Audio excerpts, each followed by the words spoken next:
Hello friends, welcome to my channel study for you.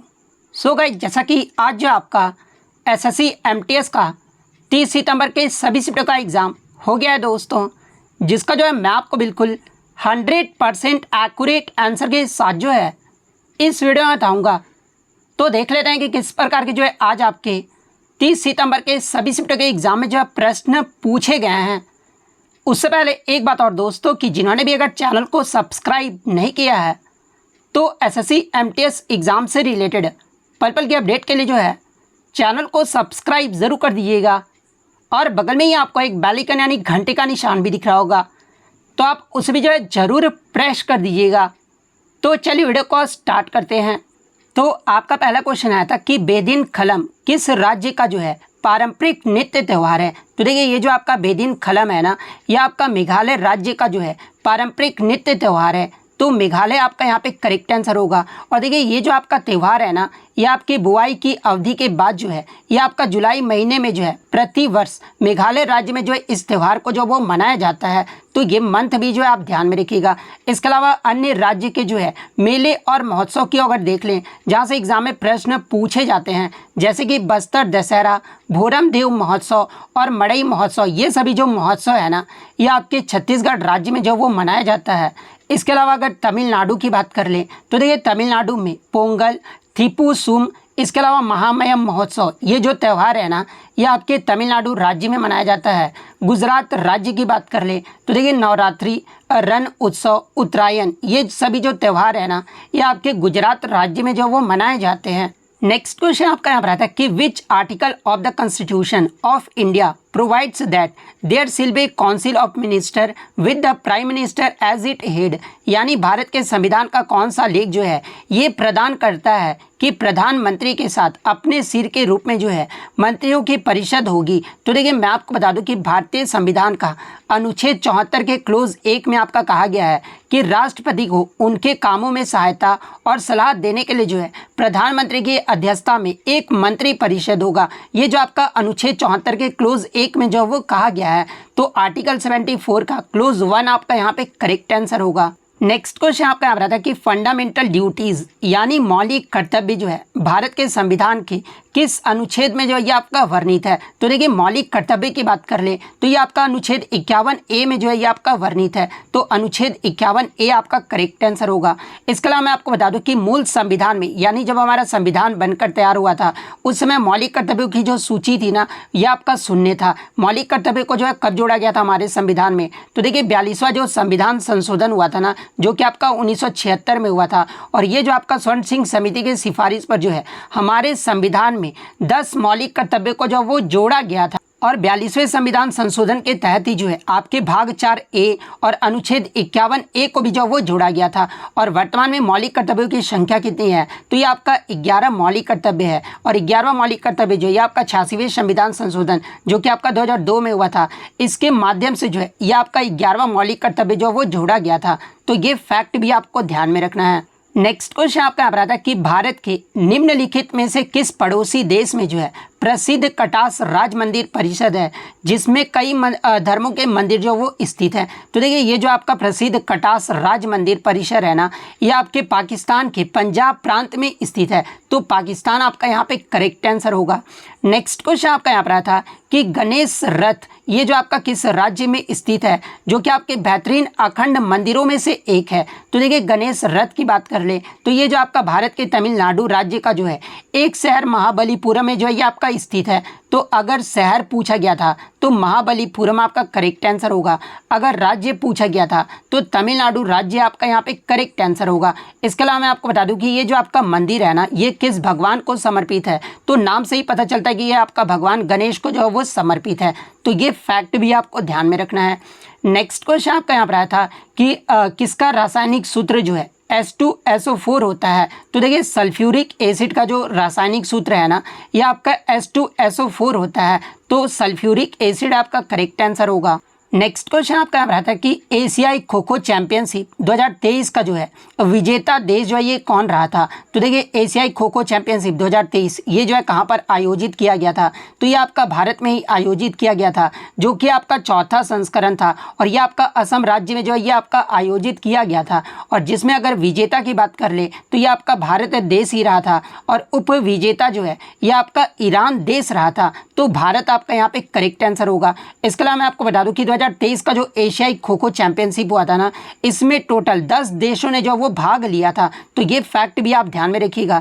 इसके अलावा एशियाई खो खो चैंपियनशिप का पहला संस्करण जो है ये कब और कहां पर आयोजित किया गया था। तो देखिए इस टूर्नामेंट का जो पहला संस्करण है ना, यह आपका 1996 में कोलकाता में जो है ये आपका आयोजित किया गया था और इस संस्करण में जो है 5 टीमों ने जो वो भाग लिया था और पहले संस्करण का जो विजेता टीम रहा था वो भी आपका भारत देश रहा था और पहले संस्करण का अगर उप विजेता पूछा जाए तो ये आपका बांग्लादेश रहा था। तो ये फैक्ट भी आपको ध्यान में रखना है और अब तक जो आपके 4 संस्करण जो है वो आयोजित किए गए हैं।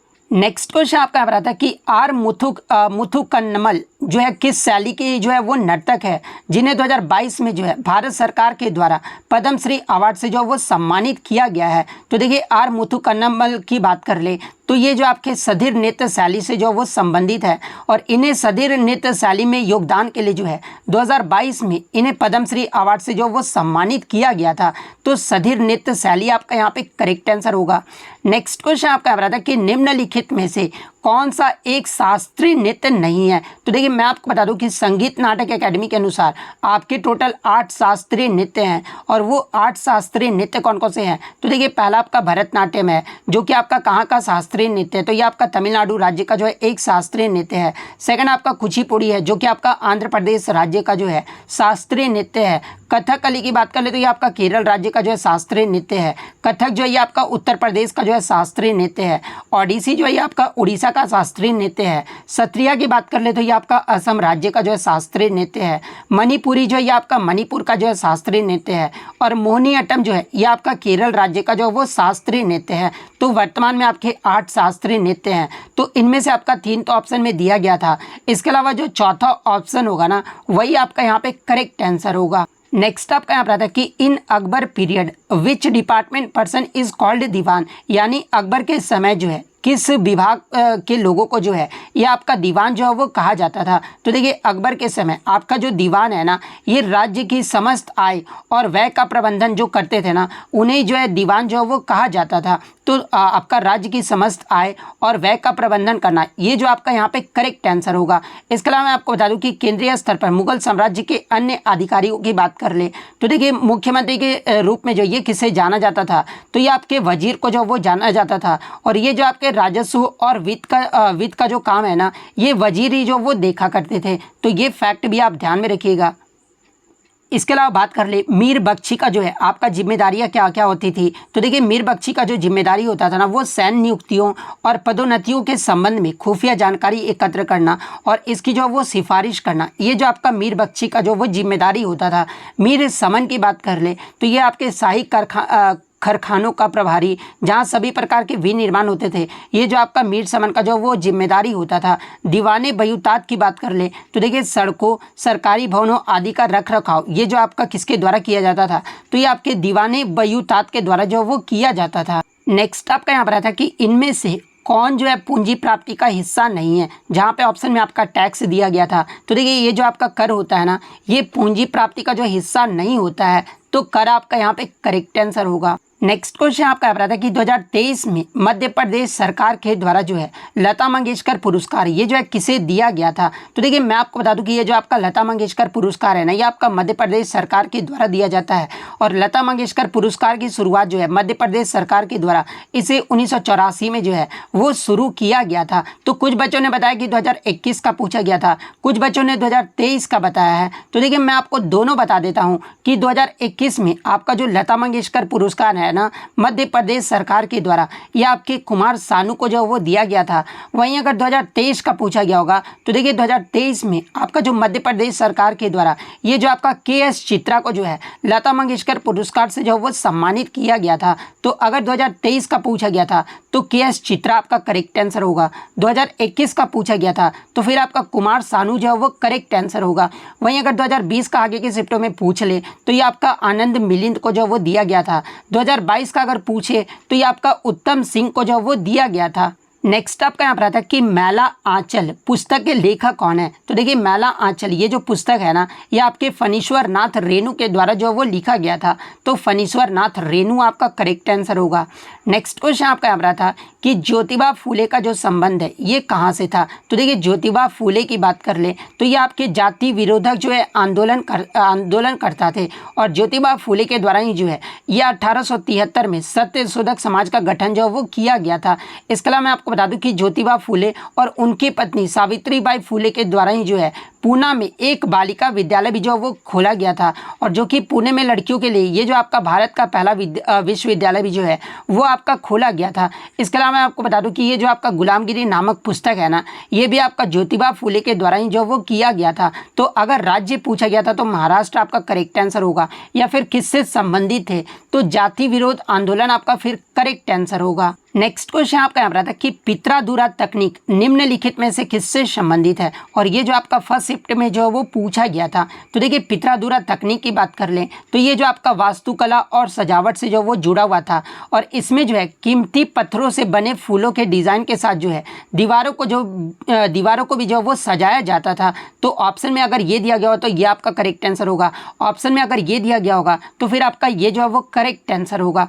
नेक्स्ट क्वेश्चन आपका यहाँ पर था कि भारत के कौन से साइड की पहाड़ियों में जो है ज़्यादा ठंडा जो वातावरण है ना वो रहता है। जहाँ पे ऑप्शन में आपका जो है नॉर्थ दिया गया था, सेकंड में ऑप्शन में आपका ईस्ट दिया गया था, थर्ड ऑप्शन में आपका वेस्ट दिया गया था और फोर्थ ऑप्शन में जो आपका साउथ दिया गया था। तो देखिए भारत के आपका जो ये नॉर्थ साइड है ना इसमें जो है पहाड़ियों में सबसे जो ज़्यादा ठंडा वातावरण जो है वो आपका रहता है। तो ऑप्शन ए नॉर्थ आपका यहाँ पे करेक्ट आंसर होगा। नेक्स्ट क्वेश्चन आपका यहाँ पर आता है कि बथुकम्मा त्यौहार मुख्य रूप से किस राज्य में मनाया जाता है और ये जो आपका सेकंड शिफ्ट में जो वो पूछा गया था।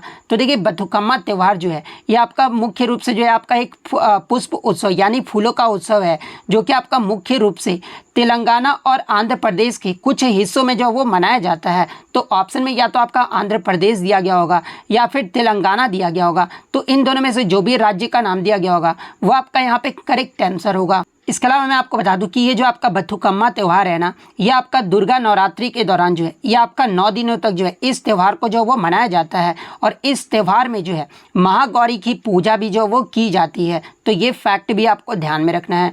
नेक्स्ट क्वेश्चन आपका यहाँ था कि when carbon dioxide is mixed with water in a cold drink it reacts to produce, यानी जब कार्बन डाइऑक्साइड को पानी में मिलाया जाता है तो ये जो है आपका जो प्रोडक्ट है ना वो क्या बनता है। तो देखिए जब कार्बन डाइऑक्साइड को पानी में जब मिलाया जाता है ना तो हमारा जो प्रोडक्ट बनता है ना ये कार्बोनिक एसिड बनता है और कार्बोनिक एसिड का सूत्र क्या होता है तो ये आपका H2CO3 होता है। तो कार्बोनिक एसिड आपका यहाँ पे करेक्ट आंसर होगा।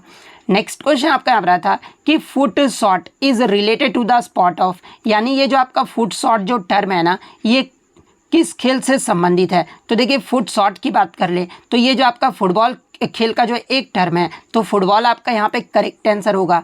नेक्स्ट क्वेश्चन आपका यहाँ रहा था कि 1991 के जनगणना के अनुसार किस राज्य का जो साक्षरता दर है ना वो सबसे अधिक रहा था। तो देखिए 1991 की जनगणना के अकॉर्डिंग सबसे अधिक लिटरेसी रेट वाला जो राज्य रहा था ना ये आपका केरल राज्य रहा था। केरल राज्य का 1991 की जनगणना में जो आपका लिटरेसी रेट रहा था ये आपका 89.79% रहा था। तो केरल आपका यहाँ पे करेक्ट आंसर होगा। उसके बाद दूसरे स्थान पे जो है ये आपका मिजोरम राज्य रहा था। तीसरे स्थान पे जो है ये आपका लक्षद्वीप केंद्र शासित प्रदेश रहा था। तो ये फैक्ट भी आप ध्यान में रखिएगा। इसके अलावा अगर आगे के शिफ्ट में आपसे पूछा जाए कि 1991 में भारत की कुल साक्षरता दर ये जो है कितना प्रतिशत रहा था तो ये आपका 52% रहा था, जिसमें पुरुष साक्षरता दर जो है ये आपका 63.9% रहा था और महिला साक्षरता दर जो है ये आपका 39.4% रहा था। तो ये पॉइंट भी आप ध्यान में रखिएगा। नेक्स्ट क्वेश्चन आपका यहाँ तक कि wings of fire is an autobiography of, यानी विंग्स ऑफ फायर जो है ये किसकी आत्मकथा है। तो देखिए विंग्स ऑफ फायर जो है ये डॉक्टर एपीजे अब्दुल कलाम की जो है ऑटोबायोग्राफी है। तो डॉक्टर एपीजे अब्दुल कलाम आपका करेक्ट आंसर होगा। इसके अलावा मैं आपको बता दूं कि ये जो पुस्तक है ना ये आपका मूल रूप से 1999 में जो ये आपका प्रकाशित हुआ था और डॉक्टर एपीजे अब्दुल कलाम को जो है ये आपका मिसाइल मैन ऑफ इंडिया के नाम से भी जो वो जाना जाता है और ये जो आपके भारत के 11वें राष्ट्रपति थे और इनका जो कार्यकाल था ये आपका 2002 से लेकर जो है ये आपका 2007 तक जो है ये भारत के राष्ट्रपति के रूप में जो वो कार्य किए थे और भारत के राष्ट्रपति बनने वाले जो है ये पहले वैज्ञानिक भी थे। इसके अलावा मैं आपको बता दूं कि सियाचिन ग्लेशियर का दौरा करने वाले जो है भारत के जो पहले राष्ट्रपति थे ना ये भी आपके डॉक्टर एपीजे अब्दुल कलाम थे और ये जो आपके विधानसभा चुनाव में जो है मतदान करने वाले पहले राष्ट्रपति भी थे। इसके अलावा मैं आपको बता दूं कि ये जो आपका पूरा योजना है जिसका एग्जाम में फुल फॉर्म पूछा जाता है, जिसका फुल फॉर्म आपका ग्रामीण क्षेत्रों में शहरी सुविधाएं प्रदान करना, ये भी जो आपका योजना की जो अवधारणा है ना ये डॉक्टर एपीजे अब्दुल कलाम के द्वारा ही जो वो दिया गया था। इसके अलावा ये जो आपका ई अखबार जो कि आपका जिसका नाम था विलियम बिट्स ई अखबार, ये जो आपका है ना ये डॉक्टर एपीजे अब्दुल कलाम के द्वारा ही जो है इसे शुरू किया गया था। इसके अलावा मैं आपको बता दूं कि डॉक्टर एपीजे अब्दुल कलाम जी को जो है 1997 में इन्हें भारत रत्न पुरस्कार से भी जो वो सम्मानित किया गया था। इनके द्वारा लिखी गई अन्य पुस्तकों की अगर मैं बात कर लूँ जहाँ से एग्जाम में प्रश्न पूछे जाते हैं जैसे कि इंडिया 2020, ये जो पुस्तक है ना ये आपका डॉक्टर एपीजे अब्दुल कलाम के द्वारा ही लिखा गया था। इग्नाइटेड माइंड्स, ये भी पुस्तक इन्हीं के द्वारा लिखा गया था। इनडोमिटेबल स्पिरिट, ये भी पुस्तक जो है इन्हीं के द्वारा लिखा गया था। Advantage India from challenge to opportunity, ये भी पुस्तक जो है ये आपके डॉक्टर एपीजे अब्दुल कलाम के द्वारा ही जो वो लिखा गया था। इसके अलावा मैं आपको बता दूं कि टीसीएस के द्वारा पूछे गए अन्य अगर ऑटोबायोग्राफी और उनके लेखक के बारे में जान लेते हैं जहां से आगे के शिफ्ट में आपसे जो यहाँ से प्रश्न बन सकते हैं जैसे कि the story of my experiment with truth, ये जो पुस्तक है ना ये आपके महात्मा गांधी जी के द्वारा जो वो लिखा गया है। How I became a Hindu, ये जो आपका ऑटोबायोग्राफी है ना ये आपका सीताराम गोयल की जो है ऑटोबायोग्राफी है। देखिए how I became a Hindu, जब ये प्रश्न रहे ना तो आपको सीताराम गोयल जो वो करेक्ट आंसर होगा।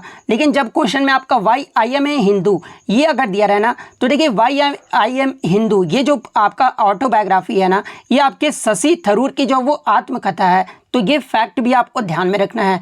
ए शॉट एट हिस्ट्री, ये जो आपका रोहित जो है ब्रिजनाथ की जो है ऑटोबायोग्राफी है। प्लेइंग इट माई वे, ये जो आपका सचिन तेंदुलकर की जो ऑटोबायोग्राफी है। The test of my life, ये जो आपका युवराज सिंह की ऑटोबायोग्राफी है। एस अगेंस्ट ओट्स, ये जो आपके सानिया मिर्जा की ऑटोबायोग्राफी है। The race of my life, ये जो आपका मिल्खा सिंह की ऑटोबायोग्राफी है। The bandit queen of India, ये जो आपका फूलन देवी की जो है ऑटोबायोग्राफी है। मैटर्स ऑफ डिस्क्रिशन, ये जो आपका इंदर कुमार गुजराल की जो है ऑटोबायोग्राफी है। Six machine, I don't like cricket I love it, ये जो आपका क्रिश गेल की जो है ऑटोबायोग्राफी है। फ्रीडम इन एग्जाइल, ये जो आपके दलाई लामा की जो है ऑटोबायोग्राफी है। कंट्रोवर्शियल यूट्स, ये जो आपका शोएब अख्तर की जो ऑटोबायोग्राफी है। Faster than lightning, my autobiography, ये जो आपके उसेन बोल्ट की जो है ऑटोबायोग्राफी है। इसके अलावा अगर माई स्टोरी के बारे में पूछा जाए तो ये आपका कमला सुरैया की जो ऑटोबायोग्राफी है। रोमांसिंग विथ लाइफ, ये जो आपका देव आनंद की जो ऑटोबायोग्राफी है। रागमाला के बारे में पूछा जाए तो देखिए रागमाला जो है ये आपके पंडित रविशंकर की जो है ऑटोबायोग्राफी है। तो ये सारे फैक्ट जो आपको ध्यान में रखना है। नेक्स्ट क्वेश्चन आपका यहाँ पर था कि who was the court poet of Harshvardhan, यानी राजा हर्षवर्धन के जो है दरबारी कवि कौन थे। तो देखिए राजा हर्षवर्धन के जो दरबारी कवि थे ना ये आपके बाणभट्ट थे। तो बाणभट्ट आपका यहाँ पे करेक्ट आंसर होगा। इसके अलावा मैं आपको बता दूं कि हर्षवर्धन की जो जीवनी है ना जिसका नाम आपका हर्षचरित है और हर्षचरित जो पुस्तक है ना ये आपके बाणभट्ट के द्वारा ही जो है ये आपका संस्कृत भाषा में जो वो लिखा गया था। एग्जाम में पूछा जाता है कि हर्षवर्धन की जीवनी का नाम क्या है तो ये आपका हर्षचरित है जिसे बाणभट्ट के द्वारा जो संस्कृत भाषा में जो है इसे लिखा गया था। इसके अलावा मैं आपको बता दूं कि बाणभट्ट के द्वारा ही जो है ये आपका जो कादम्बरी नामक जो पुस्तक है ना ये भी आपका बाणभट्ट के द्वारा ही जो वो लिखा गया था। इसके अलावा एग्जाम में एक प्रश्न पूछा जाता है कि कौन सा चीनी तीर्थयात्री ने जो है हर्षवर्धन के दरबार का जो है वो दौरा किया था। तो देखिए ये जो आपका हिन सांग था ना, जो कि आपका एक चीनी तीर्थयात्री था और इसी ने जो है राजा हर्षवर्धन के दरबार का जो है वो दौरा किया था।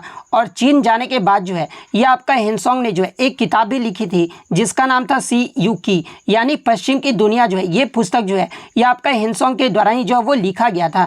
इसके अलावा एग्जाम में प्रश्न पूछा जाता है कि समुद्रगुप्त के दरबारी कवि कौन थे। तो देखिए समुद्रगुप्त के जो दरबारी कवि थे ना, ये आपके हरिसेन थे। इसके अलावा अगर अन्य दरबारी कवि की बात कर ले तो देखिए पृथ्वीराज चौहान के दरबारी कवि अगर पूछा जाए तो ये आपके चंद बरदाई थे। इसके अलावा राजा यशोवर्मन का दरबारी कवि अगर पूछा जाए तो देखिए राजा यशोवर्मन के जो दरबारी कवि थे ना, ये आपके बौभूति थे। तो ये सारे फैक्ट जो आपको ध्यान में रखना है। नेक्स्ट क्वेश्चन आपका यहाँ पर आता है कि what type of goods are capital goods, यानी पूंजीगत वस्तुएं जो है ये आपके किस प्रकार की वस्तुएं होती है। जहाँ पे ऑप्शन में आपका सस्ती होती है, सेकंड ऑप्शन आपका टिकाऊ होती है, थर्ड ऑप्शन आपका दिया गया था कि निम्न दर होती है। तो देखिए अगर पूंजीगत वस्तुओं की बात कर ले तो ये जो आपका टिकाऊ वस्तुएं होती है और इनका जो उपयोग है ये आपके उत्पादन प्रक्रिया में जो वो किया जाता है। पूंजीगत वस्तु के अगर उदाहरण की बात कर ले तो ये जो आपका विनिर्माण उपकरण में इसका प्रयोग किया जाता है। इसके अलावा माल के परिवहन के लिए उपयोग किए जाने वाले वाहन और डेटा विश्लेषण के उपयोग किए जाने वाले कंप्यूटर सिस्टम में जो है ये आपका पूंजीगत वस्तुओं का जो है वो इस्तेमाल किया जाता है। तो ऑप्शन में आपका टिकाऊ होता है, ये दिया गया था। तो टिकाऊ आपका यहाँ पे करेक्ट आंसर होगा। नेक्स्ट क्वेश्चन आपका यहाँ पर आता है कि ओलंपिक में व्यक्तिगत में आपका जो है पहला जो पदक है ना, ये किस खेल में जो है वो जीता गया था। तो देखिए मैं आपको बता दूं कि ओलंपिक में व्यक्तिगत पदक जीतने वाले जो पहले भारतीय एथलीट थे ना, ये आपके केडी जादव थे। और केडी जादव ने जो है 1952 के हेलेंस्की ओलंपिक में जो है ये आपके ब्रॉन्ज मेडल यानी कांस्य पदक जो वो जीते थे। और ये जो आपका किस खेल में जीते थे, तो ये आपका कुश्ती में जो वो जीते थे। तो ऑप्शन में आपका कुश्ती दिया गया था, तो कुश्ती आपका यहाँ पे करेक्ट आंसर होगा। इसके अलावा अगर एग्जाम में पूछा जाए कि व्यक्तिगत ओलंपिक स्वर्ण पदक जीतने वाले प्रथम भारतीय कौन थे, स्वर्ण पदक अगर क्वेश्चन में दिया रहे ना, तो ये आपके अभिनव बिंद्रा थे। अभिनव बिंद्रा ने जो है 2008 का जो बीजिंग ओलंपिक हुआ था ना, उसमें जो है शूटिंग में जो है इन्होंने जो वो स्वर्ण पदक जीता था। तो ये फैक्ट भी आप ध्यान में रखिएगा। इसके अलावा अगर एग्जाम में प्रश्न ये पूछ दिया जाए कि भारत ने किस ओलंपिक खेल में पहली बार स्वर्ण पदक जीता था, तो देखिए पहली बार जो स्वर्ण पदक है ना, जो कि आपका 1928 का जो एम्स्टर्डम ओलंपिक हुआ था, उसमें भारतीय हॉकी टीम ने जो है अपना पहला स्वर्ण पदक जो वो जीता था। तो ये फैक्ट भी आप ध्यान में रखिएगा। और 1928 के एम्स्टर्डम ओलंपिक में भारतीय पुरुष हॉकी टीम के कप्तान कौन थे, ये भी प्रश्न पूछा जाता है। तो ये आपके जयपाल सिंह मुंडा थे। तो ये पॉइंट भी आप ध्यान में रखिएगा। और मैं आपको बता दूं कि 1928 से 1956 तक लगातार जो है भारत ने जो है स्वर्ण पदक जो वो जीता था। इसके बाद टोक्यो ओलंपिक 1964 में जो है भारत के द्वारा जो आपका हॉकी में जो है गोल्ड मेडल जीता गया था। और लास्ट जो आपका गोल्ड मेडल है ना, यहाँ पे गोल्ड मेडल की मैं बात कर रहा हूँ, ठीक है।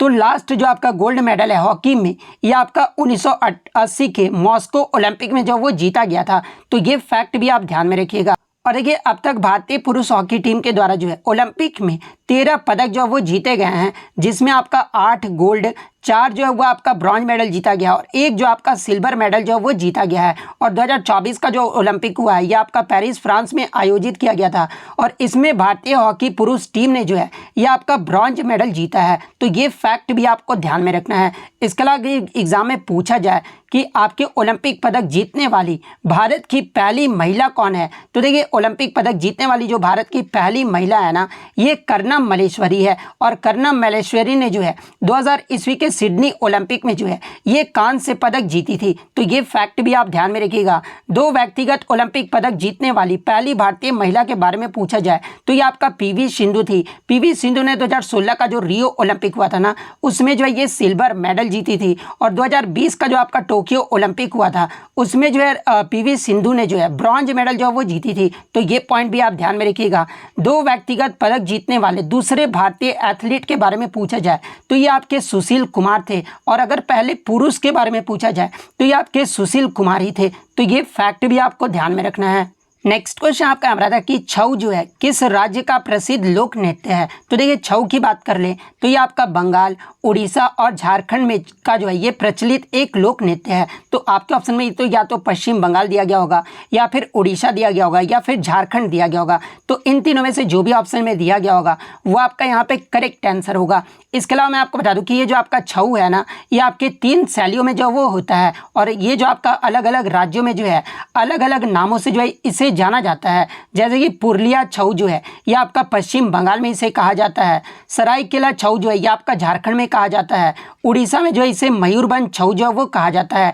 एग्जाम में यहाँ से प्रश्न पूछा जाता है कि छऊ जो है आपके कितने प्रकार के होते हैं। तो ये आपके 3 प्रकार के होते हैं, और वो तीनों प्रकार मैंने आपको इस वीडियो में जो वो बता दिया है। इसके अलावा एग्जाम में एक प्रश्न और यहाँ से पूछा जाता है कि किस छऊ में जो है मुखौटा का इस्तेमाल जो है वो किया जाता है। तो देखिए पुरुलिया और सरायकेला छऊ में जो है पात्रों की पहचान के लिए जो है मुखौटा का इस्तेमाल जो है वो किया जाता है। तो ये पॉइंट भी आप ध्यान में रखिएगा। और देखिए छऊ नृत्य को जो है वर्ष 2010 में यूनेस्को की मानवता की जो है अमृत सांस्कृतिक विरासत की सूची में भी जो है इसे शामिल किया गया था। इसके अलावा 2010 में जो आपका कालबेलिया नृत्य है ना, जो कि आपका राजस्थान राज्य का लोक नृत्य है, तो 2010 में कालबेलिया नृत्य को भी जो है ये आपके यूनेस्को की मानवता की जो है अमृत सांस्कृतिक विरासत की सूची में जो है वो शामिल किया गया था। तो ये फैक्ट भी आपको ध्यान में रखना है।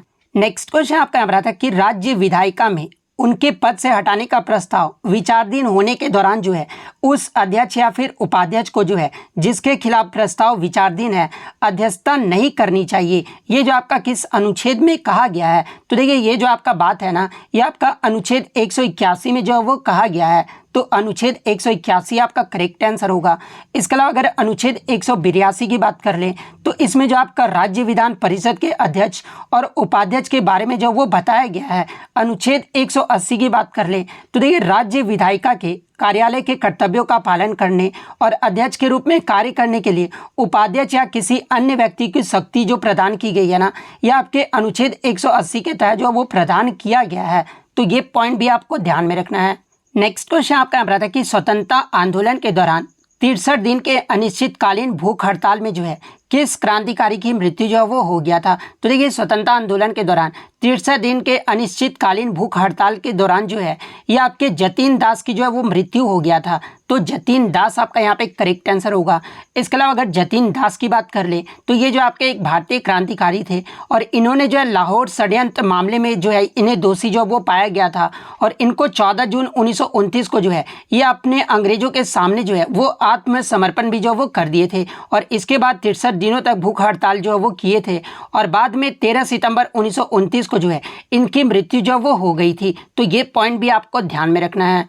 नेक्स्ट क्वेश्चन आपका यहाँ पर आता है कि नेहरू रिपोर्ट 1928 ये जो है किसकी अध्यक्षता में जो है ये तैयार किया गया था। तो देखिए नेहरू रिपोर्ट 1928 जो है ये आपके मोतीलाल नेहरू की अध्यक्षता में जो है गठित एक समिति था, जिसे साल 1928 में जो है ये आपका तैयार जो वो किया गया था। तो मोतीलाल नेहरू आपका यहाँ पे करेक्ट आंसर होगा। वहीं अगर इसका सचिव पूछा गया था तो देखिए ये जो आपके सचिव रहते हैं ना इस रिपोर्ट के, ये आपके मोतीलाल नेहरू के बेटे पंडित जवाहरलाल नेहरू जो है इसके सचिव रहे थे। तो ये फैक्ट भी आपको ध्यान में रखना है। नेक्स्ट क्वेश्चन आपका यहाँ पर आता है कि भारत के किस भाग में जो है पटकाई बम पहाड़ियाँ स्थित है। तो देखिए पटकाई बम पहाड़ियाँ को जो है ये आपका पटकाई पहाड़ियाँ भी कहा जाता है, और ये जो आपका भारत के उत्तर पूर्वी भाग में पूर्वांचल की पहाड़ियाँ का जो वो हिस्सा है। तो अगर भाग पूछा गया था तो उत्तर पूर्वी भाग आपका करेक्ट आंसर होगा। और ये जो आपका पटकाई पहाड़ियाँ है ना, ये बर्मा के साथ मिलने वाली भारत की उत्तर पूर्वी सीमा पर स्थित है। और ये जो आपका पटकाई श्रृंखला ये कहाँ किस राज्य तक जो है ये फैला हुआ है।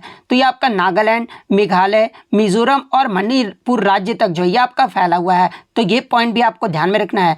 इसके अलावा मैं आपको बता दूं कि पटकाई पहाड़ियाँ में जो है आपके 3 मुख्य श्रृंखलाएं भी है, और वो 3 मुख्य श्रृंखलाएं कौन कौन सी है। तो पहला आपका पटकाई बूम है, सेकंड आपका खासी गारो जयंतिया श्रृंखला है, और थर्ड आपका लुसाई पहाड़ियाँ हैं। तो ये पॉइंट भी आप ध्यान में रखिएगा। और पटकाई पहाड़ियों का सबसे बड़ा शिखर अगर पूछा जाए तो ये जो आपका सारामती पर्वत है ना, ये पटकाई पहाड़ियों का सबसे बड़ा शिखर पर्वत है, तो ये पॉइंट भी आप ध्यान में रखिएगा। पटकाई पहाड़ियों के माध्यम से जो है दिहिंग नदी जो है असम के शिव सागर जिले में जो है ये आपका ब्रह्मपुत्र से जो वो मिलता है। यहाँ भी एग्जाम में जो वो प्रश्न पूछा जाता है। इसके अलावा मैं आपको बता दूं कि पटकाई पहाड़ियों का सबसे महत्वपूर्ण जो है ना ये पहाड़ी दर्रा पंगसो दर्रा है, और इसी दर्रे से जो है भारत को बर्मा से जोड़ने वाली लेडो जो रोड है ना ये आपका निकलता है। तो ये फैक्ट भी आपको ध्यान में रखना है। नेक्स्ट आपका यहाँ पर आता है कि राग दीपक भारतीय शास्त्रीय संगीत का जो है एक प्रमुख राग है, और ये जो आपका किससे जुड़ा हुआ है, तो देखिए राग दीपक की बात कर ले तो ये आपका भारतीय शास्त्रीय संगीत का जो है एक प्रमुख राग है, जो कि आपका रात्रि और अंतरंगता यानी नाइट एंड इंटीमेसी से जो वो जुड़ा हुआ है। तो रात्रि और अंतरंगता आपका यहाँ पे करेक्ट आंसर होगा। नेक्स्ट क्वेश्चन आपका यहाँ पर आया था, who was appointed as the acting director of the enforcement directorate in September 2023, यानी सितंबर 2023 में जो है ईडी का कार्यवाहक निदेशक जो है ये किसे नियुक्त किया गया था। तो देखिए 2023 में सितंबर 2023 में आपके ईडी का जो कार्यवाहक निदेशक है ना ये राहुल नवीन को जो वो नियुक्त किया गया था। तो राहुल नवीन आपका करेक्ट आंसर होगा। और देखिए मैं आपको बता दूं कि 14 अगस्त 2024 को जो है प्रधानमंत्री नरेंद्र मोदी की अध्यक्षता में जो है राहुल नवीन को जो है ये आपके प्रवर्तन निदेशालय का जो है पूर्णकालिक निदेशक भी जो वो नियुक्त किया गया है। तो ये फैक्ट भी आपको ध्यान में रखना है। नेक्स्ट क्वेश्चन आपका आ रहा था कि राइबोन्यूक्लिक एसिड यानी जो आपका आरएनए है ना ये कहाँ पर पाया जाता है। तो देखिए आरएनए की बात कर ले तो ये जो आपका सभी जीवित कोशिकाओं में जो वो पाया जाता है, और ये जो आपका कोशिका के नाभिक और कोशिका द्रव्य दोनों में ही जो आपका आरएनए जो है वो पाया जाता है। इसके अलावा मैं आपको बता दूं कि आरएनए का जो संश्लेषण है ना ये आपके आमतौर पर जो है कोशिका के नाभिक में होता है, और ये जो आपका कहाँ पर संग्रहित किया जाता है। तो देखिए आरएनए को जो है ये आपका कोशिका के कोशिका द्रव्य में जो है जिसे माइटोकॉन्ड्रिया कहा जाता है, तो यहाँ पर जो है इसे संग्रहित जो है वो किया जाता है। तो ये फैक्ट भी आपको ध्यान में रखना है। लेकिन कुछ बच्चों ने बताया कि आरएनए से ये पूछा गया था कि आरएनए इज प्रोड्यूस्ड फ्रॉम, यानी जो आपका राइबोन्यूक्लिक एसिड होता है ना ये किसके माध्यम से जो वो उत्पन्न होता है। तो देखिए राइबोन्यूक्लिक एसिड जो है ये आपके DNA through a process called transpiration, जिसको आपको हिंदी में अगर बात कर ले तो देखिए आरएनए जो है ये आपके डीएनए से प्रतिलेखन नामक प्रक्रिया के माध्यम से जो है ये आपका उत्पन्न होता है। तो ट्रांसपिरेशन अगर ऑप्शन में दिया गया था या फिर डीएनए जो भी दिया गया होगा तो वो आपका यहाँ पे जो है वो करेक्ट आंसर होगा। इसके अलावा अगर एग्जाम में पूछा जाए कि आपका जो आरएनए है ना ये किस एंजाइम के कारण जो ये आपका उत्प्रेरित होता है, तो ये आपका आरएनए पॉलीमरेज द्वारा जो है इसे ये जो आपका उत्प्रेरित होता है। तो एंजाइम का नाम भी जो आपको ध्यान में रखना है। नेक्स्ट क्वेश्चन आपका यहाँ पर आता है कि what type of constitution does India have, यानी भारत में किस प्रकार का जो वो संविधान है। तो देखिए अगर भारत के संविधान की बात कर ले तो ये आपका फ्लेक्सिबल और रिजिड दोनों ही हैं, यानी लचीला और कठोर ये जो आपका दोनों है। तो फ्लेक्सिबल एंड रिजिड आपका यहाँ पे करेक्ट आंसर होगा। नेक्स्ट क्वेश्चन आपका यहाँ पर आता है कि subtracting depreciation from gross domestic product gives you, यानी सकल घरेलू उत्पाद यानी जीडीपी से जो है मूल्यह्रास घटाने पर जो हमें क्या मिलता है। तो देखिए जीडीपी में मूल्यह्रास घटाने पर जो है हमें एनडीपी यानी नेट डोमेस्टिक प्रोडक्ट यानी सकल घरेलू उत्पाद जो है वो मिलता है। तो एनडीपी आपका यहाँ पे करेक्ट आंसर होगा। इसके अलावा एग्जाम में एक प्रश्न यहाँ से पूछा जाता है कि यदि हम जीएनपी से जो है मूल्यह्रास को घटाते हैं तो हमें प्राप्त होने वाली कुल आय का माप जो इसे क्या कहा जाता है। तो देखिए यदि हम जीएनपी से मूल्यह्रास को घटाते हैं ना तो हमें प्राप्त होने वाली कुल आय का जो माप है ना ये आपका नेट नेशनल प्रोडक्ट यानी शुद्ध राष्ट्रीय उत्पाद जो इसे कहा जाता है। तो ये फैक्ट भी आपको ध्यान में रखना है। नेक्स्ट क्वेश्चन आपका यहाँ पर था कि इनमें से कौन से समूह का नष्ट जो है ये आपका बलबन के द्वारा जो वो किया गया था। तो देखिए मैं आपको बता दूं कि चहलगानी जिसे चालीसा का 40 दासों के समूह के रूप में भी जो वो जाना जाता है, और चहलगानी को जो है ये आपका 1266 ईस्वी में जो है ये आपका गयासुद्दीन बलबन के द्वारा जो वो नष्ट कर दिया गया था। तो चहलगानी आपका यहाँ पे करेक्ट आंसर होगा। इसके अलावा अगर बलबन की बात कर ले तो देखिए बलबन के द्वारा ही जो है ये आपका लौह और रक्त की जो नीति है ना ये बलबन के द्वारा ही जो वो अपनाया गया था, और इसने नियाबत ए खुदाई और जिल ए इलाही की उपाधि भी जो वो स्वीकार की थी। एग्जाम में अगर पूछा जाए कि नियाबत ए खुदाई और जिल ए इलाही की जो उपाधि है ना ये किसने स्वीकार किया था, तो ये गयासुद्दीन बलबन के द्वारा जो वो आपका जो है स्वीकार किया गया था। इसके अलावा मैं आपको बता दूं कि ये जो आपका सिजदा और पैबोश जो प्रथा है ना ये भी आपका जो है बलबन के द्वारा ही जो वो शुरू किया गया था, जो कि आपका फारसी शिष्टाचार जो ये आपका फारसी शिष्टाचार है। इसके अलावा बलबन के द्वारा ही जो है सैन्य विभाग में दीवाने आरज की स्थापना भी जो वो किया गया था। और ये जो आपका बलबन था ना, ये आपका फारसी साहित्य का जो वो संरक्षक था और अमीर खुसरो का विशेष पक्षधर भी था। तो ये फैक्ट भी आपको ध्यान में रखना है। नेक्स्ट कि who was the founder of the Maurya dynasty, यानी मौर्य वंश का जो है संस्थापक कौन था। तो देखिए मौर्य वंश की जो स्थापना है ना, ये चंद्रगुप्त मौर्य के द्वारा जो है 322 ईसा पूर्व में जो है वो किया गया था। तो चंद्रगुप्त मौर्य आपका यहाँ पे करेक्ट आंसर होगा। इसके अलावा एग्जाम में यहाँ से प्रश्न पूछा जाता है कि चंद्रगुप्त मौर्य का उत्तराधिकारी या फिर उसका पुत्र का नाम क्या था। तो देखिए चंद्रगुप्त मौर्य का जो उत्तराधिकारी था ना, यह आपका बिंदुसार था। तो ये फैक्ट भी आप ध्यान में रखिएगा।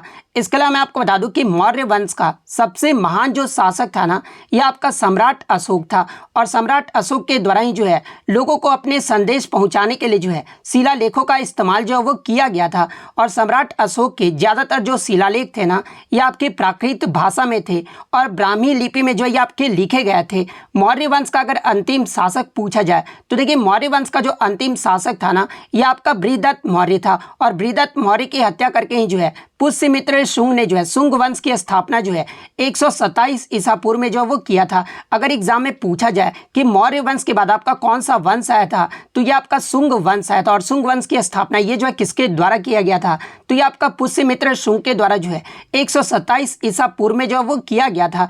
इसके अलावा अगर अन्य राजवंशों के संस्थापक की बात कर ले तो देखिए अगर नंद वंश का संस्थापक अगर पूछा जाए तो देखिए नंद वंश का जो संस्थापक था ना, यह आपका महापद्म या फिर उग्रसेन जो है इस वंश का जो वो संस्थापक था। और नंद वंश के अगर अंतिम सम्राट का अगर पूछा जाए तो देखिए नंद वंश का जो अंतिम सम्राट था ना, यह आपका धनानंद था। मौर्य वंश का तो मैंने आपको बता दिया है। गुप्त वंश का अगर संस्थापक पूछा जाए तो देखिए गुप्त वंश की जो स्थापना है ना, ये चंद्रगुप्त प्रथम के द्वारा जो वो किया गया था। और इस वंश का आपका जो सबसे महान शासक था यानी अंतिम जो सम्राट था ना, यह आपका स्कंद गुप्त था। वहीं अगर शुंग वंश की बात कर ले तो शुंग वंश का भी मैंने आपको बता दिया है कि पुष्यमित्र शुंग के द्वारा जो है 127 ईसा पूर्व में जो है इसकी स्थापना जो है बृहदत्त की हत्या करके जो है ये आपका किया गया था। और इस वंश का जो अंतिम सम्राट था ना, यह आपका देवभूमि था। सातवाहन वंश का अगर पूछा जाए तो देखिए सातवाहन वंश की जो स्थापना है ना, यह आपके सिमुक के द्वारा जो वो किया गया था। और सातवाहन वंश का सबसे जो आपका महान शासक था ना, यह आपका सातकर्णी था। एग्जाम में पूछा जाता है कि सातकर्णी का संबंध ये जो है किस वंश से है, तो ये आपका सातवाहन वंश से है। चालुक्य वंश जिसे वातापी भी कहा जाता है, तो देखिए चालुक्य वंश की जो स्थापना है ना, यह आपके पुलकेशिन प्रथम के द्वारा जो वो किया गया था। और इसके अगर अंतिम सम्राट की बात कर ले तो देखिए कीर्तिवर्मन चालुक्य ये जो आपके अंतिम सम्राट थे। चौल वंश की अगर बात करें तो इसकी जो स्थापना ये आपका विजययाला के द्वारा जो वो किया गया था। और इसके जो अंतिम सम्राट थे ना, ये आपके अथि राजेंद्र थे। राष्ट्रकूट वंश की जो स्थापना है ये आपका दंती दुर्ग के द्वारा जो वो किया गया था। और इसके अंतिम सम्राट जो है ये आपके इंद्र चतुर्थ थे। सोलंकी वंश की जो स्थापना है ये आपका मूलराज प्रथम के द्वारा किया गया था। गुलाम वंश की जो स्थापना है ये आपका कुतुबुद्दीन ऐबक के द्वारा जो वो किया गया था। और इसके अंतिम शासक की बात कर ले तो ये आपके मुइजुद्दीन कैकाबाद ये जो आपके अंतिम शासक थे। खिलजी वंश की जो स्थापना है ये आपके जलालुद्दीन खिलजी के द्वारा जो वो किया गया था। और खुसरो खान जो है ये आपके खिलजी वंश के जो वो अंतिम सम्राट थे। तुगलक वंश की जो स्थापना है यह आपके गयासुद्दीन तुगलक के द्वारा जो वो किया गया था। और इसके अंतिम सम्राट जो है ये आपके फिरोज शाह तुगलक थे। लोदी वंश की जो स्थापना है यह आपके बहलूल लोदी के द्वारा जो वो किया गया था। और इसके अंतिम सम्राट जो है ये आपके इब्राहिम लोदी थे। मुगल वंश की जो स्थापना ये आपका 1526 में जो है बाबर के द्वारा जो वो किया गया था। और मुगल वंश के जो अंतिम शासक थे ये आपके बहादुर शाह द्वितीय थे। तो ये सारे फैक्ट जो आपको ध्यान में रखना है। नेक्स्ट क्वेश्चन आपका यहाँ पर आता है कि the chemical formula of sodium bicarbonate जिसे बेकिंग सोडा भी कहा जाता है। तो सोडियम बाइकार्बोनेट का जो है यह आपका केमिकल फार्मूला जो है वो पूछा गया था। तो देखिए सोडियम बाइकार्बोनेट का जो केमिकल फार्मूला होता है ना, यह आपका NaHCO3 होता है। तो NaHCO3 आपका करेक्ट आंसर होगा। इसके अलावा मैं आपको बता दूं कि सोडियम बाइकार्बोनेट का उपयोग ये जो है कहाँ पर किया जाता है, तो ये आपका खाना पकाने में किया जाता है। इसके अलावा कीट नियंत्रण में किया जाता है। और आग बुझाने वाले जो यंत्र होता है ना, इस रूप में जो है आपका सोडियम बाइकार्बोनेट का उपयोग जो वो किया जाता है। तो ये पॉइंट भी आप ध्यान में रखिएगा। इसके अलावा अगर अन्य केमिकल फार्मूला की बात कर ले जहाँ से एग्जाम में पूछा जाता है, जैसे कि साधारण नमक का पूछा जाता है, तो देखिए साधारण नमक का जो केमिकल फार्मूला होता है ना, ये आपका NaCl होता है। बेकिंग सोडा का तो मैंने आपको बता दिया कि इसका जो आपका रासायनिक नाम होता है ये आपका केमिकल सोडियम बाइकार्बोनेट होता है, और इसका जो आपका फार्मूला ये आपका NaHCO3 होता है। धावन सोडा की बात कर ले तो देखिए धावन सोडा का जो आपका फार्मूला होता है ना, ये आपका Na2CO3.10H2O होता है। वहीं अगर आपसे सफ़ेद लेड का पूछ ले तो देखिए सफ़ेद लेड का जो फार्मूला होता है ना, ये आपका 2PbCO3.PbOS2 का होल ट्वाइस होता है। नमक का अम्ल का अगर पूछा जाए तो HCl जो होता है इसका फार्मूला होता है। आपके सोरे का अम्ल का अगर पूछा जाए तो HNO3 जो है इसका जो वो केमिकल फार्मूला होता है। अम्ल राज का अगर पूछा जाए तो देखिए अम्ल राज का जो आपका केमिकल फार्मूला है ना, ये आपका HNO3 + HCl, और ये जो आपका कितना रेशियो होता है तो 1:3 का होता है। शुष्क बर्फ का अगर केमिकल फार्मूला पूछा जाए तो ये आपका CO2 होता है। सुहागा का अगर पूछा जाए तो देखिए सुहागा का जो केमिकल फार्मूला है ना, ये आपके Na2B4O7.10H2O होता है। कास्टिक सोडा का अगर पूछा जाए तो NaOH इसका फार्मूला होता है। फिटकिरी का अगर फार्मूला आपसे पूछा जाए तो देखिए फिटकिरी का जो फार्मूला है ना, ये आपका K2SO4.Al2 SO4 का होल थ्राइस होता है। इसके अलावा .24H2O ये जो आपका फिटकिरी का जो वो फार्मूला होता है। हरा कशिश का अगर पूछा जाए तो देखिए हरा कशिश का जो केमिकल फार्मूला है ना, ये आपका FeSO4.7H2O होता है। लाल दवा का अगर पूछा जाए तो इसका जो केमिकल फार्मूला है ये आपका KMnO4 होता है। कास्टिक पोटास का KOH इसका केमिकल फार्मूला होता है। सोरा का KNO3 आपका होता है। विरंजक चूर्ण का जो है ये आपका CaOCl.Cl होता है। चूने का पानी का अगर पूछा जाए तो देखिए CaOS2 का होल ट्वाइस आपका चूने का पानी का जो है केमिकल फार्मूला होता है। जिप्सम और प्लास्टर ऑफ पेरिस का पूछा जाता है तो देखिए जिप्सम का जो होता है ना, ये आपका CaSO4.2H2O होता है। प्लास्टर ऑफ पेरिस का अगर पूछा जाए तो CaSO4.5H2O होता है। वहीं अगर चौक का पूछा जाए तो देखिए चौक का जो केमिकल फार्मूला है ना, ये आपका CaCO3 होता है। चूना पत्थर का अगर पूछा जाए तो ये आपका चूना पत्थर का जो केमिकल फार्मूला है ना, यानी चौक, चूना पत्थर और संगमरमर तीनों का ही जो केमिकल फार्मूला ये आपका CaCO3 होता है। नौसादार का अगर पूछा जाए तो NH4Cl होता है। लाफिंग गैस का अगर पूछा जाए तो ये आपका N2O होता है। इसके अलावा इंपॉर्टेंट की अगर बात कर ले तो इंपॉर्टेंट में आपका जो है अल्कोहल का आ जाता है। तो अल्कोहल में जो आपका केमिकल फार्मूला है ये आपका C2H5OH, ये जो आपका अल्कोहल का केमिकल फार्मूला होता है। चीनी का अगर पूछा जाए तो देखिए चीनी का जो केमिकल फार्मूला है ना, ये आपका C12H22O11 होता है। इसके अलावा अगर अंगूर के रस, ग्लूकोज या फिर अंगूर के रस का अगर केमिकल फार्मूला पूछा जाए तो देखिए C6H12O6, ये जो आपका अंगूर का रस का जो है केमिकल फार्मूला होता है। बेंजीन का अगर पूछा जाए तो C6H6 जो इसका फार्मूला होता है। यूरिया का अगर पूछा जाए तो NH2CONH2, ये जो आपका यूरिया का केमिकल फार्मूला होता है। लाल सिंदूर का भी जो आपका पूछा जाता है तो देखिए Pb3O4, ये जो आपका लाल सिंदूर का केमिकल फार्मूला होता है। तो जितने भी इंपॉर्टेंट केमिकल फार्मूला थे मैंने आपके आगे की शिफ्टों के लिए जो आपको बता दिया है, तो इसके लिए आप वीडियो को जो है लाइक जरूर कर दीजिएगा। नेक्स्ट क्वेश्चन आपका यहाँ पर आता है कि according to the 2011 census the union territory of India with lowest literacy rate, यानी 2011 की जनगणना के अनुसार भारत का जो सबसे कम साक्षरता दर वाला जो है केंद्र शासित प्रदेश कौन सा था।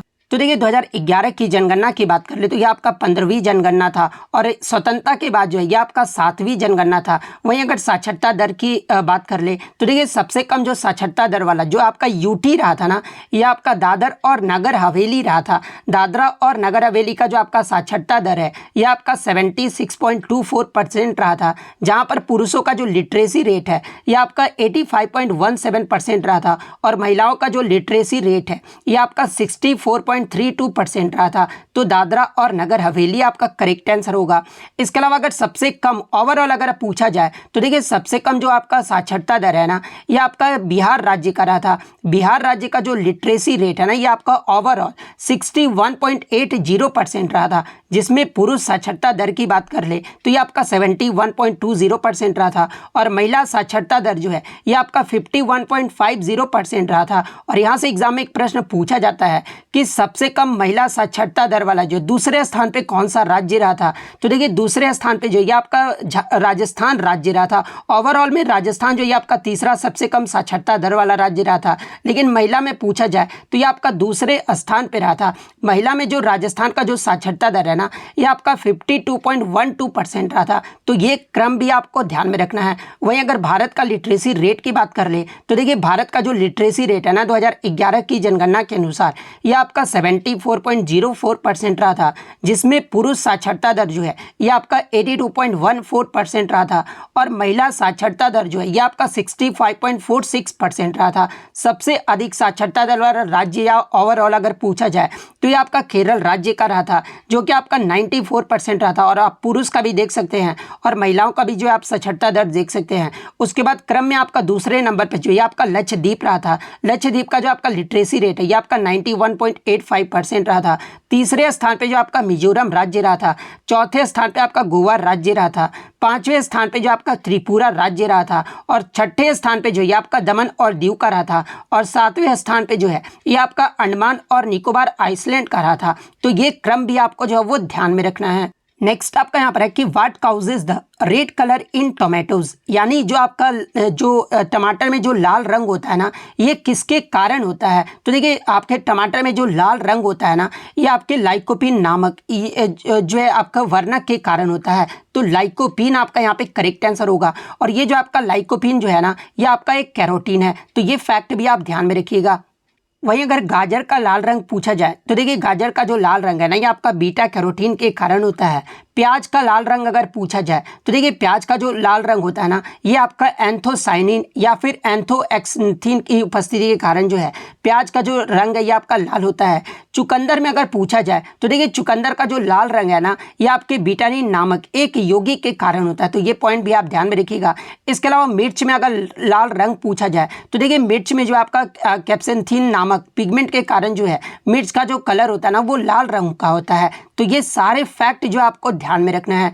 नेक्स्ट क्वेश्चन आपका यहाँ पर था कि मुंबई में नालंदा नृत्य अनुसंधान केंद्र की संस्थापक कनक रेले का जो संबंध है ना, ये किस शास्त्रीय नृत्य से है? तो देखिए मैं आपको बता दूं कि नालंदा नृत्य अनुसंधान केंद्र की जो स्थापना है ये आपका मुंबई में किया गया था और इसकी जो स्थापना है ये आपका कनक रेले के द्वारा जो वो किया गया था। और कनक रेले का जो संबंध है ना, ये आपका मोहिनी अट्टम नृत्य से है। तो मोहिनी अट्टम आपका करेक्ट आंसर होगा। और मोहिनी अट्टम जो ये किस राज्य का शास्त्रीय नृत्य है? तो ये आपका केरल राज्य का जो वो शास्त्रीय नृत्य है। और अगर कनक रेले की बात कर ले तो देखिए कनक रेले जी को जो है 1989 में पद्मश्री पुरस्कार से सम्मानित किया गया था। इन्हें 2013 में जो है पद्म भूषण से सम्मानित किया गया था। 1994 में जो है इन्हें संगीत नाटक एकेडमी पुरस्कार से सम्मानित किया गया था। और ये जो आपका मध्य प्रदेश सरकार के द्वारा जो कालिदास सम्मान दिया जाता है ना, इन्हें 2006 में जो है कालिदास सम्मान से भी जो है वो सम्मानित किया गया था। तो ये फैक्ट भी आप ध्यान में रखिएगा। इसके अलावा अगर मोहिनी अट्टम के कुछ प्रमुख कलाकारों की नाम की अगर बात कर ले तो देखिए सुनंदा नायर, कलामंडलम कल्याणी कुट्टी अम्मा, जयप्रभा मीनन, पल्लवी कृष्णन, गोपिका वर्मा, विजय लक्ष्मी, राधा दत्ता, रेमा श्रीकांत, इन सभी का जो संबंध है ना, ये आपके मोहिनी अट्टम शास्त्रीय नृत्य से है। तो ये फैक्ट भी आप ध्यान में रखिएगा। इसके अलावा एग्जाम में एक प्रश्न पूछा जाता है कि मोहिनी अट्टम में जो है किस वाद्य यंत्र का इस्तेमाल जो है वो किया जाता है? तो देखिए मोहिनी अट्टम में आमतौर पर जो है ये आपका मृदंगम, इदक्का, बांसुरी, वीणा और कुजी तलम जैसे वाद्य यंत्रों का इस्तेमाल जो है वो किया जाता है। तो ये फैक्ट भी आप ध्यान में रखिएगा। नेक्स्ट क्वेश्चन आपका यहाँ था कि भारत के साथ कितने देश जो है ये आपके भूमि सीमा साझा करते हैं? तो देखिए भारत के साथ टोटल आपके 7 देश जो है ये आपके भूमि सीमा साझा करते हैं। और वो 7 देश कौन कौन से हैं? तो पाकिस्तान, अफगानिस्तान, नेपाल, चीन, बांग्लादेश, भूटान और म्यांमार, ये 7 देश जो है ना ये भारत के साथ भूमि सीमा साझा करते हैं। तो 7 आपका यहाँ पे करेक्ट आंसर होगा। और सबसे अधिक जो भूमि सीमा साझा करने वाला जो देश है ना, ये आपका बांग्लादेश है। भारत के साथ लंबी सीमा साझा करने वाला जो देश है ये आपका बांग्लादेश है। और इसकी लंबाई एग्जाम में पूछा जाता है तो देखिए इसकी जो लंबाई है ना ये आपका 4096 किलोमीटर है। तो ये पॉइंट भी आप ध्यान में रखिएगा। नेक्स्ट अगर बात कर ले, भारत जो 7 देशों के साथ जो सीमा साझा करता है उसकी टोटल लंबाई, इसकी भूमि सीमा जो पूछा जाता है कि कितने किलोमीटर की है, तो ये आपका 15,200 किलोमीटर का है। जहाँ पर अगर तट रेखा की लंबाई अगर पूछा जाए तो ये आपका 7,516.6 किलोमीटर का है। तो ये फैक्ट भी आप ध्यान में रखिएगा। इसके बाद भारत के साथ दूसरी सबसे लंबी सीमा साझा करने वाला जो देश है ना, ये आपका चीन देश है। चीन के साथ कितना सीमा साझा करता है, कितने किलोमीटर की, तो ये आपका 3,488 किलोमीटर की सीमा साझा करता है। पाकिस्तान के साथ भारत जो है ये आपका 3,323 किलोमीटर की सीमा जो वो साझा करता है। नेपाल के साथ जो है भारत 1,751 किलोमीटर की सीमा साझा करता है। म्यांमार के साथ जो है 1,643 किलोमीटर की सीमा साझा करता है। भूटान के साथ जो है भारत जो है ये आपका 699 किलोमीटर की सीमा साझा करता है। और सबसे कम जो सीमा साझा है ना, ये अफगानिस्तान देश के साथ करता है, और अफगानिस्तान के साथ जो है 106 किलोमीटर की जो है ये सीमा साझा करता है। तो ये सारे फैक्ट जो आपको ध्यान में रखना है। नेक्स्ट क्वेश्चन आपका यहाँ पर एक डायरेक्ची सिस्टम से आया था, यानी द्वैध शासन प्रणाली से आया था। तो देखिए मैं आपको बता दूं कि 1919 के भारत सरकार अधिनियम ने जो है द्वैध शासन प्रणाली की जो वो शुरुआत की थी, जो कि आपका ब्रिटिश भारत के प्रांतों में जो है सरकार की दोहरी प्रणाली थी। तो यानी आपका पूछा गया था कि जो द्वैध शासन प्रणाली की शुरुआत है ना, ये कब किया गया था, तो ये आपका वर्ष 1919 में किया गया था। और किस सरकार अधिनियम के द्वारा किया गया था, तो ये आपका भारत सरकार अधिनियम के द्वारा जो है इसकी शुरुआत जो वो किया गया था। वहीं अगर बात कर ले 1919 के समय, यानी जब आपका द्वैध प्रणाली की शुरुआत किया गया था, उस समय जो है भारत का वायसराय कौन था, तो ये आपका चेम्सफोर्ड था। तो ये फैक्ट भी आप ध्यान में रखिएगा। नेक्स्ट आपका यहाँ पर आता है कि रबी की फसल किस महीने से किस महीने तक बोई जाती है। तो देखिए अगर रबी की फसल की बात कर ले तो ये आपका अक्टूबर से दिसंबर के जो है सर्दियों के महीने में इस फसल को जब वो बोया जाता है। और इनकी जो कटाई है ना, यानी रबी फसल की जो कटाई है, ये आपका अप्रैल से जून महीने तक जो है इसकी कटाई जो वो की जाती है। तो अगर बोया पूछा गया होगा तो अक्टूबर से दिसंबर आपका करेक्ट आंसर होगा। अगर कटाई के बारे में पूछा गया होगा तो फिर आपका अप्रैल से जून जो आपका यहाँ पे करेक्ट आंसर होगा। इसके अलावा अगर रबी की प्रमुख फसलों की बात कर ले तो देखिए गेहूँ, जौ, मटर, चना, ये सभी और सरसों जो है ये सभी जो आपके रबी की जो है ये प्रमुख फसलें हैं। तो ये पॉइंट भी आप ध्यान में रखिएगा। इसके अलावा आपके खरीफ फसल के बारे में पूछा जाता है। तो देखिए खरीफ की जो फसल होता है ना, ये आपका जून जुलाई महीने में जो ये आपका बोया जाता है, और इनकी जो कटाई है ना, ये आपका अक्टूबर और नवंबर के बीच में जो है इस महीने में खरीफ की फसल जो है वो काटी जाती है। और ये खरीफ की अगर प्रमुख फसलों की बात कर ले तो देखिए चावल, मक्का, कपास, मूंगफली, बाजरा, शकरकंद, उड़द जैसी फसलें, ये सभी जो आपके खरीफ की फसलों में जो वो शामिल है। तो ये फैक्ट भी आप ध्यान में रखिएगा। और देखिए खरीफ की फसल को ही जो है ये आपका मानसून की फसल भी जो वो कहा जाता है। तो ये पॉइंट भी आप ध्यान में रखिएगा। इसके अलावा अगर जायद की फसल की बात कर ले तो देखिए जायद की जो फसल है ना, ये आपका मार्च से जून महीने में जो है ये आपका बोया जाता है। और जायद की फसल में आपका कौन कौन सा फसल आ जाता है, तो इसमें आपका तरबूज, खीरा, खरबूजा, ककड़ी, मूंग, उड़द, सूरजमुखी, ये सभी जो फसलें हैं ना, ये आपके जायद की फसलें हैं। और जायद की फसलों को जो है ये आपका गर्मी की फसल जो वो कहा जाता है। तो ये सारे फैक्ट जो आपको ध्यान में रखना है। नेक्स्ट क्वेश्चन आपका हमारा था कि संजना बथुला ये जो आपका किस खेल से संबंधित है। तो देखिए मैं आपको बता दूं कि 2023 का जो एशियन गेम्स हुआ था ना, उसमें संजना बथुला जो है ये सबसे कम उम्र की जो है ये आपकी भारतीय महिला बनी थी, जो कि पदक जीतने वाली जो है ये आपका एशियन गेम्स में आपका जो है सबसे कम उम्र की जो है ये भारतीय महिला जो वो बनी थी। और ये जो आपका किस खेल से संबंधित है, तो ये आपका स्पीड स्केटिंग 300 मीटर रिले स्पर्धा में जो ये भाग लेती है। तो स्पीड स्केटिंग ट्रैक आपका यहाँ पे करेक्ट आंसर होगा। इसके अलावा मैं आपको बता दूं कि 2023 का जो एशियन गेम्स हांगझाऊ चाइना में हुआ था, इसमें जो है आपका जो ये संजना बथुला रही थी ना, ये जो आपका तीसरे स्थान पे रही थी, यानी ये जो है कांस्य पदक भी जो वो जीती थी। तो ये फैक्ट भी आप ध्यान में रखिएगा।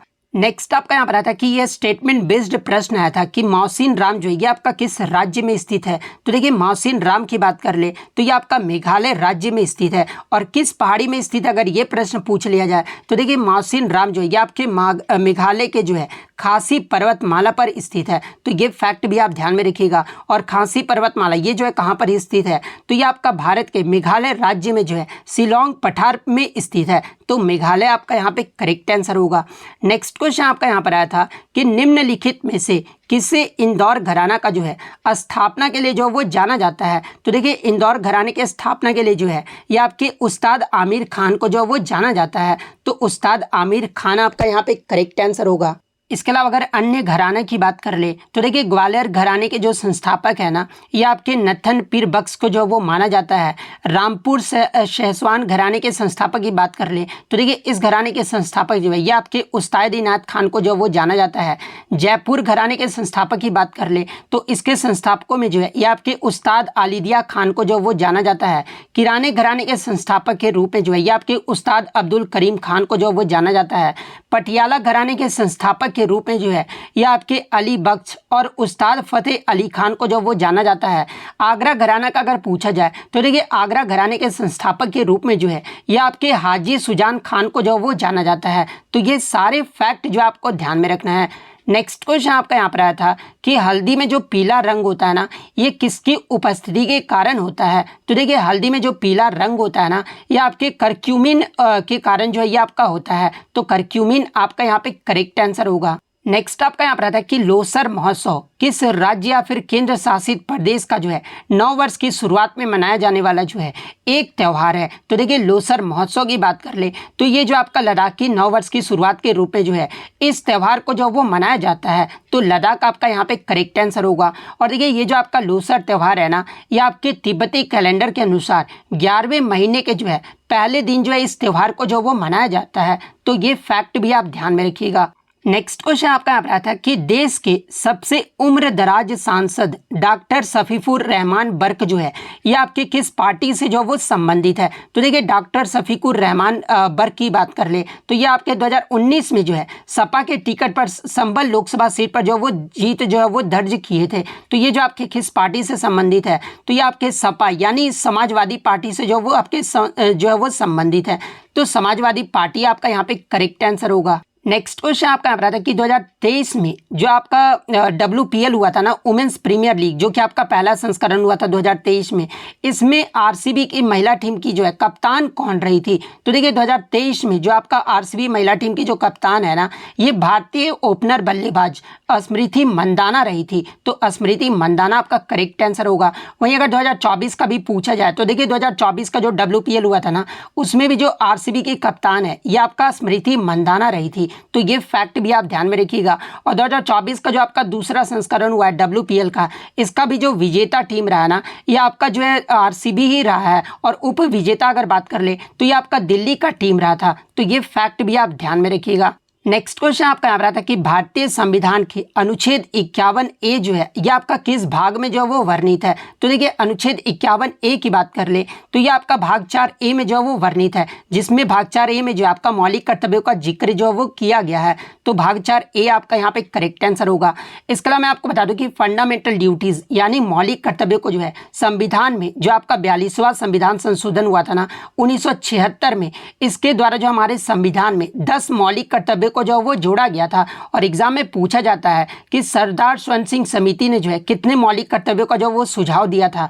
तो देखिए मैं आपको बता दूं कि सरदार स्वर्ण सिंह समिति के द्वारा 8 मौलिक कर्तव्यों का जो वो सुझाव दिया गया था। और जो 2 अन्य जो मौलिक कर्तव्य है ना, ये आपके इंदिरा गांधी सरकार के द्वारा जो है आपके इम्प्लीमेंट किए गए थे। और वर्तमान में जो आपके मौलिक कर्तव्यों की जो संख्या है ये आपका 11 है। और 11वां जो मौलिक कर्तव्य है ना, ये आपके 86वें संविधान संशोधन जो कि आपका 2002 में हुआ था, इसके माध्यम से जो है 11वां मौलिक कर्तव्य को जो वो जोड़ा गया था। तो ये पॉइंट भी आप ध्यान में रखिएगा। और मौलिक कर्तव्य का जो प्रावधान है ये किस देश के संविधान से लिया गया है। तो देखिए मौलिक कर्तव्य का जो प्रावधान है ना, ये आपका USSR, जिसका वर्तमान में जो नाम है ना वो आपका रूस है। तो रूस देश के संविधान से जो है मौलिक कर्तव्य का प्रावधान जो वो लिया गया है। तो ये फैक्ट भी आपको ध्यान में रखना है।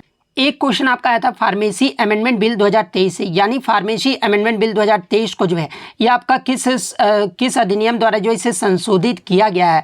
तो देखिए मैं आपको बता दूं कि जो आपका फार्मेसी संशोधन विधेयक था ना 2023 में, ये आपका 3 अगस्त 2023 को जो है लोकसभा में जो वो पेश किया गया था। और ये जो आपका फार्मेसी अधिनियम 1948 में जो ये आपका संशोधन करता है। तो फार्मेसी अधिनियम 1948 आपका यहाँ पे करेक्ट आंसर होगा। और जो ये अधिनियम था वो क्या था। तो देखिए ये जो आपका अधिनियम था ना, ये आपके फार्मेसी के अभ्यास और पेशे को जो वो आपका नियंत्रित करता है। तो ये फैक्ट भी आपको ध्यान में रखना है। कुछ बच्चों ने बताया कि भारतीय साक्ष्य अधिनियम के बारे में पूछा गया था, तो ये भी मैं आपको बता देता हूँ कि भारतीय साक्ष्य अधिनियम जो है ये आपका भारतीय संसद ने दिसंबर 2023 में जो इसे पारित किया गया था।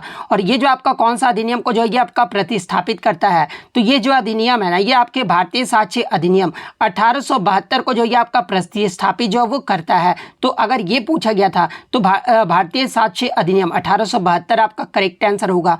और ये जो आपका अधिनियम था ना ये आपका डिजिटल साक्ष्य जैसे आधुनिक मुद्दों को जो वो शामिल जो है इस अधिनियम के तहत जो है वो किया गया था। तो ये फैक्ट भी आपको ध्यान में रखना है। नेक्स्ट आपका यहाँ पर आता है कि कैपिटल गुड्स यानी पूंजीगत वस्तुओं के जो है उदाहरण जो वो पूछे गए थे। तो देखिए सबसे पहले हम लोग जान लेते हैं कि कैपिटल गुड्स यानी पूंजीगत वस्तु होता क्या है। तो देखिए पूंजीगत वस्तुएं वे भौतिक संपत्तियां होती है जिनका इस्तेमाल जो है किसी व्यवसाय में उपभोक्ता के लिए जो है वस्तुओं और सेवाओं के उत्पादन करने के लिए जो वो किया जाता है। और इनका जो इस्तेमाल है ना किसी अन्य उत्पाद के निर्माण या फिर सेवा की डिलीवरी में भी जो वो किया जाता है। और पूंजीगत वस्तु के अगर उदाहरण की बात कर ले तो देखिए इसमें आपका वाहन, कंप्यूटर हार्डवेयर, कच्चा माल या फिर बुनियादी खाद्य सामग्री, सॉफ्टवेयर, सुविधाएं और संरचनाएं, इसके अलावा फिक्सचर, फर्नीचर, भवन, कारखाने, इसके अलावा मशीनरी में अगर बात कर ले तो इसमें आपके औद्योगिक रोबोट, ग्राउंडर, ड्रिलिंग मशीन और कर्तनी मशीन, आरा मशीन, ये सभी जो है ना ये आपके कैपिटल गुड्स यानी पूंजीगत वस्तुओं के उदाहरण है। तो इनमें से जो भी ऑप्शन में दिया गया होगा वो आपका यहाँ पे करेक्ट आंसर होगा।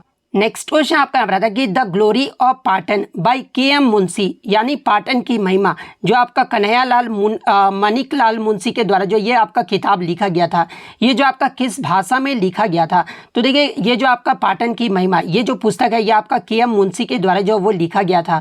और ये जो आपका मूल रूप से गुजराती में जो वो लिखा गया था। तो गुजराती आपका यहाँ पे करेक्ट आंसर होगा। नेक्स्ट क्वेश्चन आपका यहाँ पर आता है कि दादा भाई नौरोजी के द्वारा इनमें से कौन सी पुस्तक जो वो लिखी गई थी। तो देखिए मैं आपको बता दूं कि दादा भाई नौरोजी के द्वारा जो है ये आपका एक तो आपका ड्रेन ऑफ वेल्थ यानी आपका धन की निकासी जो पुस्तक है ना ये आपका दादा भाई नौरोजी के द्वारा ही लिखा गया था। इसके अलावा poverty and un British rule in India और पॉवर्टी ऑफ इंडिया ये तीनों जो किताब है ना ये आपके दादा भाई नौरोजी के द्वारा जो वो किया गया था। तो इनमें से जो भी ऑप्शन में दिया गया होगा वो आपका यहाँ पे करेक्ट आंसर होगा। इसके अलावा मैं आपको बता दूं कि दादा भाई नौरोजी को ही जो है ये आपका grand old man of India के नाम से जो वो जाना जाता है। तो ये फैक्ट भी आप ध्यान में रखिएगा।